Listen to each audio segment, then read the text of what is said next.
Hello, and welcome to another edition of the Wildside chat. Today we're going to be discussing the card Beepop Mask, and Beepop Mask is a Shademancer exclusive card which reads a Summon Beepop, which you can see here is the summon with 1 HP, which reads when destroyed, apply 4 Overburn to the attacker. So this is another Overburn card that has conditions that have to be met for it to be applied to the enemy.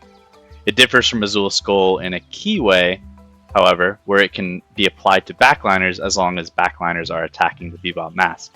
This functions a lot like an advanced, repeatable, weaponized Woodhead, in the sense that it chump blocks and then provides an offensive benefit, and it differs from Clunkers in the sense that it can be played over and over again, where Clunkers are played once, they exit the draw pile, and once destroyed, do not come back, but differ from Companions in the sense that they do not get injured.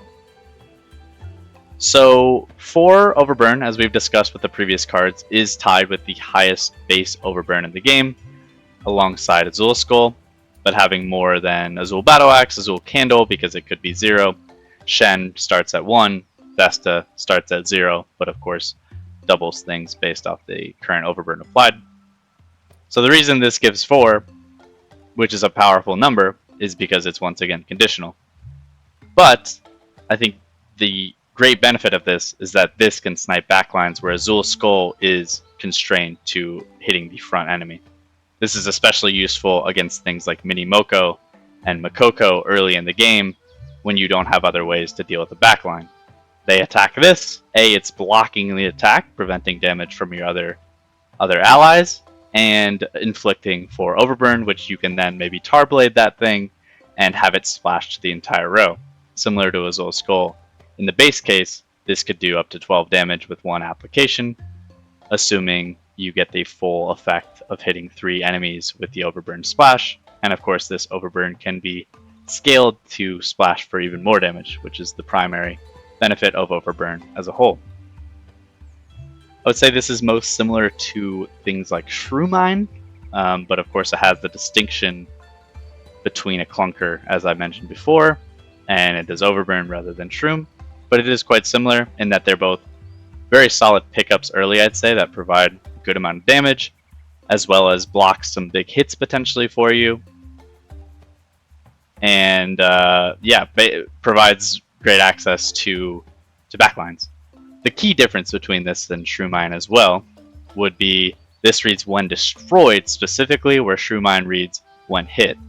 So things with 0 attack, when they hit Shroomine, still get 4 Shroom applied to them, where when this gets attacked with 0 attack, it stays alive, it does not apply the Overburn, which is an important distinction to make. I'll say this can run into space issues, as many things can in Shademancers. This is one of the problems with the clan as a whole, is that you have companions much like the other clans, but you're also adding summons into the mix very often, and alongside Clunkers sometimes you really run into the space issues with the allotted 6 spaces.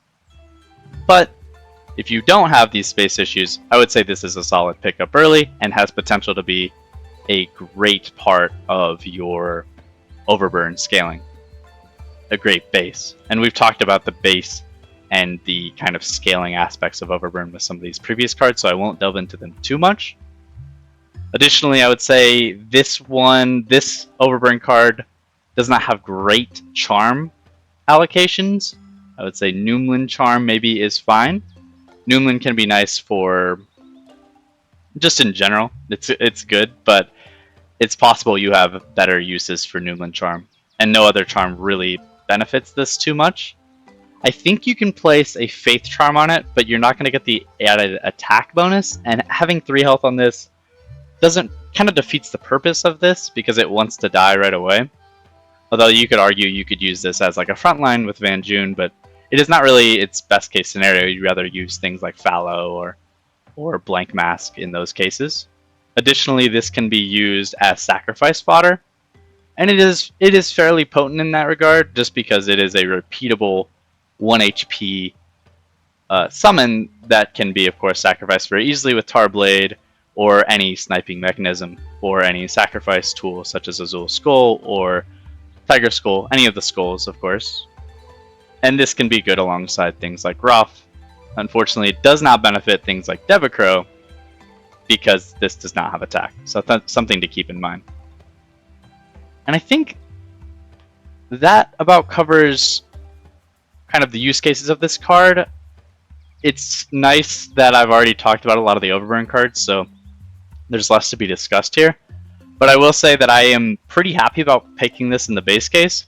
It doesn't suffer the same conditional problems as Azul Skull. It still has conditions to be met, which is to be attacked for it to activate, which can be problematic in the senses where you really want to kill something, but it's on a very long timer, or you've snowed it because it's such a devastating threat, and you can't exactly put the Overburn on this. But you could put it to something adjacent to it that is attacking, and then still get that splash damage onto the intended target.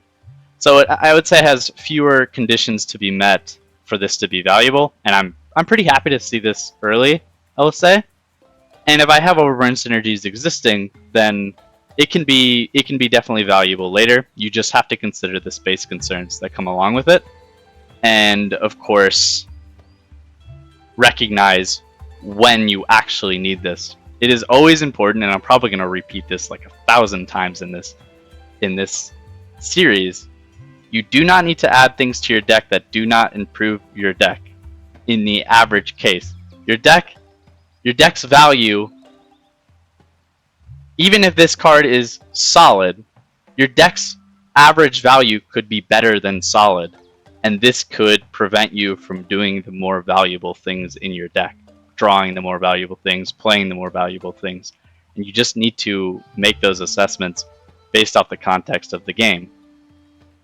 Especially, like, skipping becomes quite attractive of an option later into the game if you've already come up with some solution for the heart or some solution for the following fights. Just keep that in mind. Always keep that in mind. And I hope you enjoyed. As always, this is not a source of truth. This is my experience with the card. And my experiences change with each new experience. So happy to hear any interactions I may have missed, any feedback on agreements or disagreements with my assessment, and I'll see you here next time for Berry Basket. Thanks so much as always. Have a wonderful day.